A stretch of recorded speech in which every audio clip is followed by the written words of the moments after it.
तसं आमच्या कुळशेवाडीत हे वर्षानुवर्ष सुरूच आहे बर का. सरपंच बाजीराव डोळे आणि आमदार चंद्रकांत टोपेंचं भांडण.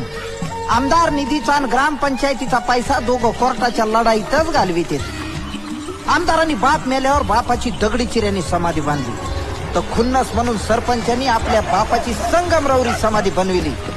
बाप जिवंत असताना. आता बोला, या दोघांच्या भांडणात वर्षानुवर्ष आमची कुळशेवाडी पिचलीये. गावात कुणाच्या पुरीचं नाव सुद्धा प्रगती नाही आणि पोराचं नाव विकास नाही. हे शब्दच माहित नाहीत ना गावकऱ्यांना.